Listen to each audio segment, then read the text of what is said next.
തൻസീലും മിൻ ഹകീമിൻ ഹമീദ് എന്നല്ല പറഞ്ഞത് അതിന്റെ കാരണമല്ല.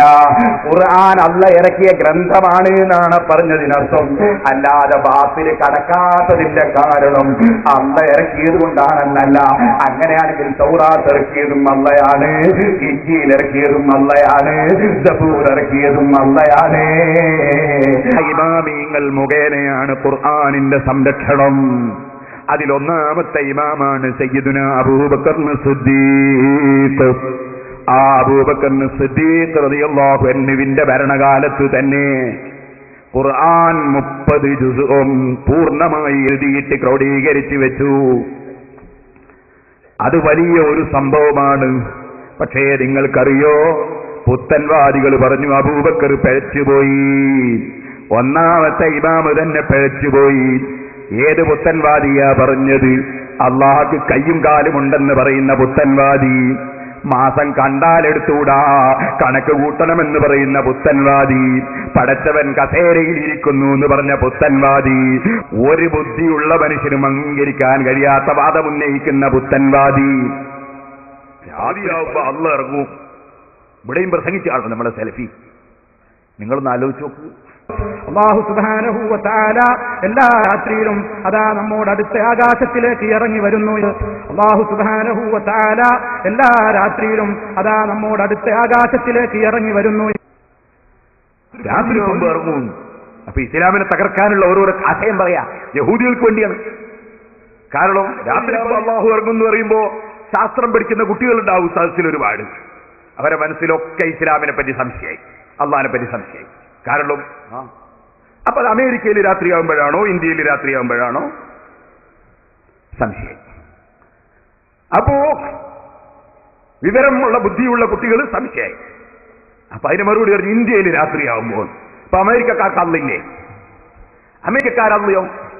അപ്പൊ പിന്നെ ഓരോ സ്ഥലത്തും ഓരോ മിനിറ്റിലും രാത്രിയാകുന്നുണ്ട്. അപ്പൊ പിന്നെ അള്ളാഹ് ഇറങ്ങലല്ല, കറങ്ങലായി. അള്ളാഹു തന്നെ ഇറങ്ങലല്ല, പിന്നെ കറങ്ങലായി. ബുദ്ധിയുള്ള മനുഷ്യന്റെ മുന്നിൽ ഇസ്ലാമിനെ നശിപ്പിക്കാൻ വേണ്ടി യഹൂദികൾ കൊണ്ടുവന്ന ആശയമാണ്. ഈ ആശയം പറഞ്ഞ കക്ഷികൾ അതാണ് റാഫിദുകൾ.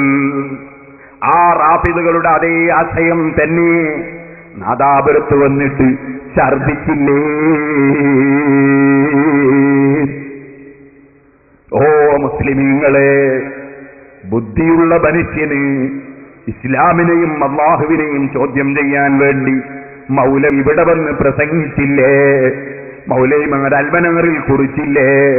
ബുദ്ധിയുള്ള മനുഷ്യൻ ഇസ്ലാമിനെ ചോദ്യം ചെയ്യാൻ യഹൂദികളുടെ ഗൂഢതന്ത്രമാണ് കേട്ടോ. അത് ഇവരുടെ നാവിലൂടെ പുറത്തു വരികയാണ്, ഇവരുടെ പേനയിലൂടെ പുറത്തു വരികയാണ്. എന്നിട്ട് മൗലവി പറഞ്ഞില്ലേ? ഒരു മൗലവി പറഞ്ഞു, അൽമനാറിൽ പറഞ്ഞു, പടച്ചവന് വലത്തും ഇടത്തും കൈയുണ്ട്. മറ്റേ മൗലവി പറഞ്ഞു, അൽമനാറിൽ തന്നെയും പറഞ്ഞു, അതാ അള്ളാഹുവിന് വലത്ത് 2 കൈയാണ്, എടുത്ത് കൈയില്ല. അപ്പൊ ഇത് രണ്ടും എടുത്തു വെച്ച് യഹൂദി ചോദിക്കുകയാണ്, നിങ്ങളെ മുസ്ലിം പണ്ഡിതന്മാരെ, നിങ്ങളിൽ ഒരു കക്ഷി ഇതാ പടച്ചവന് 2 കൈ വലത്തും എടുത്തുകൊണ്ടെന്ന് പറഞ്ഞില്ലേ? പിന്നീട് അതാ ഒന്നാണെന്ന്, അതേ വലത്ത് മാത്രമാണെന്ന് പറഞ്ഞില്ലേ? അപ്പൊ നിങ്ങൾക്ക് അള്ളാഹുള്ള വിശ്വാസം ഉണ്ടെങ്കിൽ അത് ശരിയല്ലല്ലോ, അള്ളാഹ്ക്ക് മാറ്റമുണ്ടോ? ഇത് യഹൂദി ചോദിക്കാൻ വേണ്ടി എഴുതി വെക്കുകയാണ്, അൽമനാറിൽ പ്രസംഗിക്കുകയാണ് സെലഫി. അള്ളാഹുവിന് 2 കൈയുണ്ട്, അവന്റെ 2 കൈയും വലം കൈയാണ് പ്രസംഗിക്കുകയാണ് സലാഹി. ഞാനതൊക്കെ മുമ്പ് ചോദ്യം ചെയ്തത് മുസ്ലിമീങ്ങൾക്കറിയാമല്ലോ. കഴിഞ്ഞ പ്രാവശ്യം ഞാനതൊക്കെ ക്ലിപ്പിട്ട് കേൾപ്പിച്ചതാണല്ലോ. അവന്റെ 2 കൈകളും വലതാണ്. ലാ ശിമാല ഫീഹിമ, ആ 2 കൈകളിലും ശിമാലില്ല, ഇടതില്ല. കേട്ടില്ലേ? അപ്പൊ അള്ളാഹ്ക്ക് 2 കൈയുണ്ട്, ഇടതില്ല, ഇടത് കൈയില്ല, വലത്ത് 2 കൈ. എന്നാ മൗലവിമാരെ, നിങ്ങൾ അള്ളാഹിനെ കൊണ്ട് കളിക്കുന്ന കളിയാണിത്. ഇത് നിങ്ങളെ അൽമനാറാണ്. എപ്പോഴുള്ള അൽമനാറ്? ഏറ്റവും ലേറ്റസ്റ്റ് 2009 ജനുവരി. ഈ അൽമനാർ സ്ക്രീനിൽ അങ്ങ് വായിച്ചു സഹോദരന്മാരെ. ഇതിലെന്താ പറയുന്നത്? ഇതിൽ ഇവര് പറയുന്നത് കേട്ടോ, നബി സല്ലല്ലാഹു അലൈഹി വസല്ലം പറയുന്നു, അന്ത്യദിനത്തിൽ അള്ളാഹു ആകാശങ്ങളെ ചുരുട്ടിയെടുക്കും, പിന്നീട് തന്റെ വലത് കൈ കൊണ്ട് പിടിച്ച ശേഷം പറയും ഞാനാണ് രാജാവ്. എവിടെ അഹങ്കാരികളും ധിക്കാരികളും ശേഷം ഭൂമിയെ തന്റെ ഇടത് കൈ കൊണ്ട് ചുട്ടിപ്പിടിക്കും.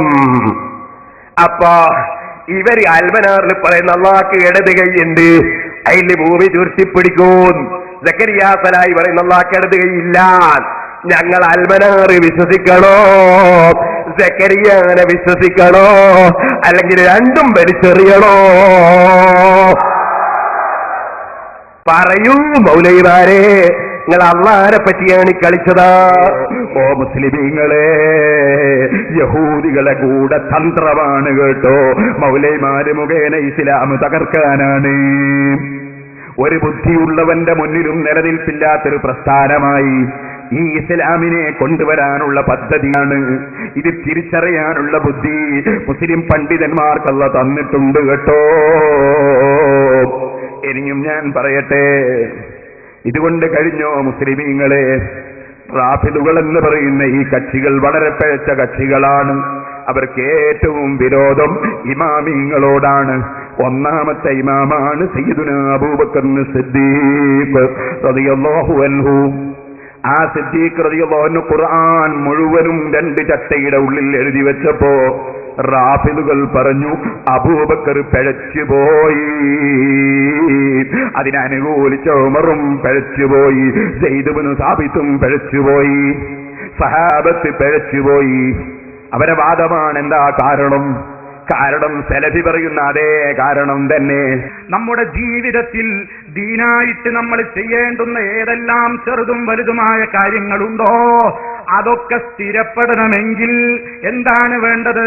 ഹബീബായ റസൂൽ സല്ലല്ലാഹു അലൈഹി വസല്ലമിൽ നിന്ന് സഹാബികട്ട്, ഹബീബായ റസൂൽ സല്ലല്ലാഹു അലൈഹി വസല്ലമിൽ നിന്ന് സഹാബികട്ട്, അവിടെ നിന്നിങ്ങോട്ട് കുറ്റമറ്റ പരമ്പരയിലൂടെ നമുക്ക് കിട്ടിയിരിക്കണം.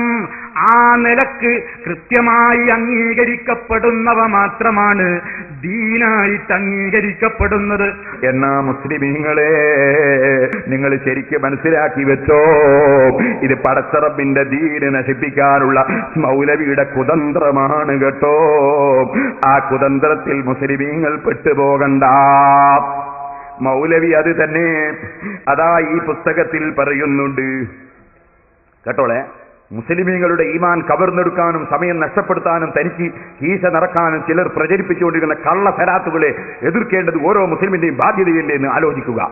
നാരിയത്ത് സലാത്തിനെ എതിർക്കാൻ വേണ്ടി എഴുതിയതാ. അതിന്റെ ശേഷം പറയുന്ന വാചകം കേട്ടോളി. നമ്മുടെ കൽപ്പന ഇല്ലാത്ത വല്ല അമലും ആരെങ്കിലും അനുഷ്ഠിച്ചാൽ അത് തള്ളപ്പെടേണ്ടതാണ് എന്നാണ് മുത്തുനബി സല്ലല്ലാഹു അലൈഹി വസല്ലം നമ്മെ പഠിപ്പിച്ചത്. അപ്പൊ എന്താ പഠിപ്പിച്ചത്? നമ്മളെ കൽപ്പന ഇല്ലാത്തൊരു കാര്യം ചെയ്യാൻ പാടില്ല. ഇതും എന്തിനാ മൗലവി എഴുതിയത്? ആദ്യമായി നബി സല്ലല്ലാഹു അലൈഹി വസല്ലം തങ്ങൾ പ്രത്യേകം കൽപ്പിച്ചിട്ടില്ലാത്ത കാര്യം ചെയ്ത ആളാണ് സയ്യിദുനാ അബൂബക്കർ സിദ്ദീഖ്. എന്താണ് സംഗതി? ഖുർആൻ 30 എഴുതി വെച്ചു. അല്ലാഹുവിന്റെ റസൂൽ അങ്ങനെ എഴുതി വെക്കാൻ കൽപ്പിച്ചിട്ടില്ല. കൽപ്പിച്ചിട്ടുണ്ടോ സലഫി?